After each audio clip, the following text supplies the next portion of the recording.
Hayono Isman, Ketua Kormi Nasional Pusat, melantik langsung Gubernur Kalsel Sohbiri Nur sebagai Ketua Kormi Kalsel di Gedung Mahligai Pancasila, Senin malam. Selain Paman Birin, sapaan akrab Gubernur, Ketua Korminas juga melantik sejumlah pengurus Kormi Kalsel.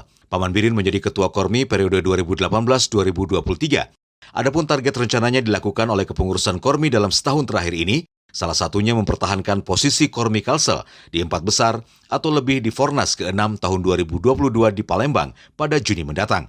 Orang nomor 1 di Kalsel itu berharap dengan olahraga tradisional ini bisa membuat masyarakat gembira dan sehat. Kormi yang mempercayakan kepada kita untuk jadi ketua Kormi di Kalimantan Selatan, dan insya Allah kita akan menjalankan amanah dengan sebaik-baiknya dan tentu saja terukur ya.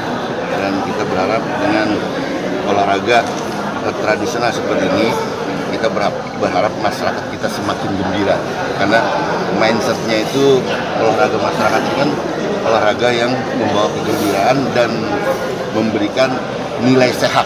Nah itu yang penting, sehingga kita berharap masyarakat bugar menjadi harapan kita, dan itu mendorong semuanya untuk bisa bergerak, beraktivitas sesuai kehidupan fungsi kita masing-masing.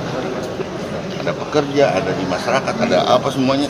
Jadi bisa berjalan sesuai dengan menjadi harapan kita lah untuk menjadi manusia Indonesia yang Kalimantan Selatan bisa mencetak atlet yang meraih emas di Olympic Games. Itu bisa Kalimantan Selatan. Kalau cari juara umum kan susah di PON ya kan. Tapi kalau mencetak atlet atau meraih medali emas di Olympic Games, itu impian kita semua. Masa sih hanya bulu tangkis saja? Kenapa enggak dayung, karate, angkat besi di Kalsel ini dicari bibitnya. Nah, dari mana bibitnya? Itu dari masyarakat. Nah, jadi disinilah kerjasama antara Kormi dengan KONI. Kormi memasalkan dan membudayakan, dari sana akan keluar calon-calon bibit untuk atlet yang nanti direkrut oleh KONI. Artinya rekreasi menuju prestasi loh? Oh enggak, rekreasi nggak mungkin ke prestasi, tapi ini perseorangannya bisa. Ketua Korminas optimis di bawah kepemimpinan Paman Birin, kegiatan Kormi bisa terus didukung untuk terus memasyarakatkan olahraga untuk semua kalangan. Dari Banjarmasin, Alif Hidayatullah, K1net.